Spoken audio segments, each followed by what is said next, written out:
Tudo bem? Uau!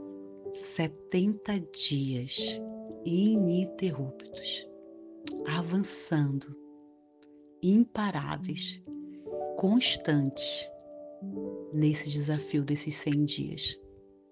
Louvado seja Deus pela tua vida. Louvado seja Deus pela tua constância e permanência. O medo rouba de você a sua herança em Cristo. O nosso versículo de hoje está em Isaías, capítulo 41, versículo 10, e diz assim: Não temas, porque eu sou contigo. Não te assombres, porque eu sou o teu Deus. Eu te fortaleço e te ajudo, e te sustento com minha destra fiel. Vamos ver Josué. Em Josué 1, relata um ponto crítico na história de Israel, para ver o que podemos aprender a respeito de ter o bom sucesso. Deus prometeu a Josué. Josué foi indicado como novo líder de Israel depois da morte de Moisés. E ele deveria levar o povo de Deus para a terra prometida. Esta era uma responsabilidade gigantesca. 40 anos antes disso, os filhos de Israel estavam a ponto de entrar na terra prometida. Mas porque se recusaram a crer nas promessas de Deus para eles, aquela geração passou 40 anos perambulando pelo deserto. Não temos de lutar e nos esforçar para sermos abençoados. O bom sucesso para nós hoje é desfrutar os frutos e o trabalho de outro, Jesus Cristo.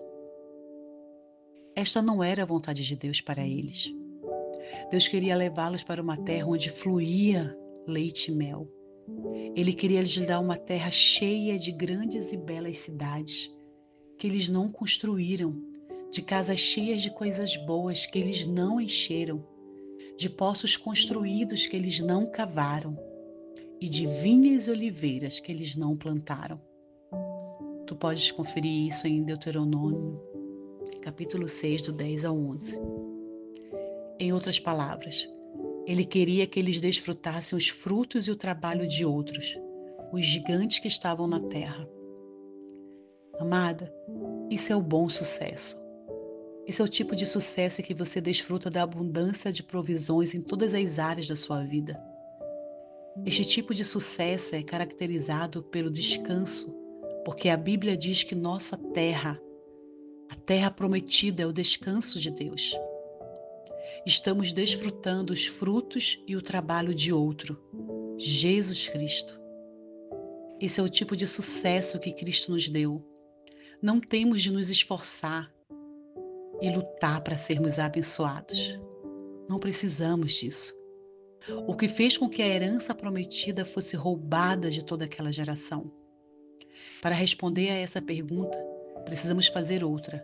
Quem eram os líderes daquela geração? O Senhor me mostrou que Moisés havia seguido o conselho do seu sogro de indicar homens capazes, tementes a Deus, homens de verdade, que aborreçam a avareza, como seus líderes para ajudá-lo a governar os filhos de Israel. Os 12 espias que foram enviados para observar Canaã devem ter sido escolhidos deste grupo de líderes. Isso significa que eles eram homens capazes e temiam a Deus.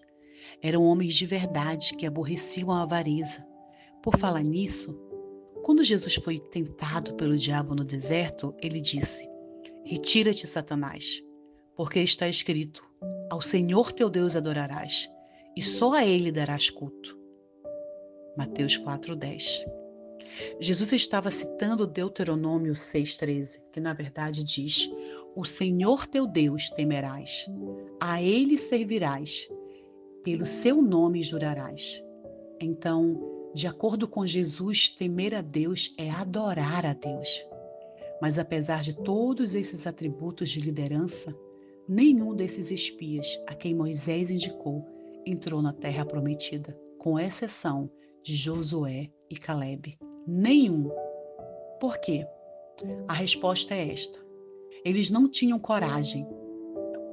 Podemos ler um relato dessa história em Números, capítulo 13, do 17 ao 14, diz assim: Moisés enviou 12 espias à terra prometida. Somente Josué e Calebe voltaram com um bom relatório da terra, dizendo: a terra pelo meio da qual passamos a espiar é terra muitíssimo boa. Se o Senhor se agradar de nós, então nos fará entrar nessa terra e nos-la dará, terra que mana leite e mel. Tão somente não sejais rebeldes contra o Senhor e não temais o povo dessa terra, porquanto, como pão, os podemos devorar. Retirou-se deles o seu amparo. O Senhor é conosco, não o temais. Os outros 10 espias deram um relatório negativo, dizendo: não poderemos subir contra aquele povo, porque é mais forte do que nós. E todo o povo que vimos nela são homens de grande estatura. Também vimos ali gigantes, e éramos aos nossos próprios olhos como gafanhotos, e assim também o éramos aos seus olhos. Todos eles viram a mesma terra, os mesmos gigantes, mas houve um contraste absoluto nos relatos que trouxeram. Josué e Calebe tinham um espírito diferente, um espírito de fé, e focado nas promessas e na bondade de Deus. Mas o restante acovardou-se com medo e viu apenas os gigantes e os desafios da terra. Eles tinham boas qualidades de liderança, mas tudo isso foi negado porque eram medrosos. O medo os paralisou. A nação de Israel só podia ir até onde seus líderes poderiam levá-los. Pelo fato de seus líderes serem medrosos, as promessas de Deus para as suas vidas foram roubadas de toda aquela geração. Hoje, por mais difíceis que suas circunstâncias possam parecer, decida focar na bondade de Deus. Decida ver como Cristo pagou o preço para você desfrutar do favor imerecido, da paz, da proteção, da provisão de Deus em todas as áreas da sua vida. O medo não vai paralisá-la. Em vez disso, você verá a sua fidelidade e andará em todas as suas bênçãos. Em nome de Jesus. Vamos orar? Pai, fortaleça-me hoje e sustenta-me com a tua destra. Dai-me um maior senso da sua presença permanente, para que eu não tema, mas seja capaz de enfrentar todos os meus desafios hoje com ousadia e coragem, sabendo que tu és a minha ajuda, a minha sabedoria e a minha força. Tudo o que preciso fazer é andar na vitória que Jesus já conquistou para mim. Em nome de Jesus. Amém. E o nosso pensamento de hoje é: não terei medo, pois o Deus Todo-Poderoso está comigo. Fica na paz e até amanhã.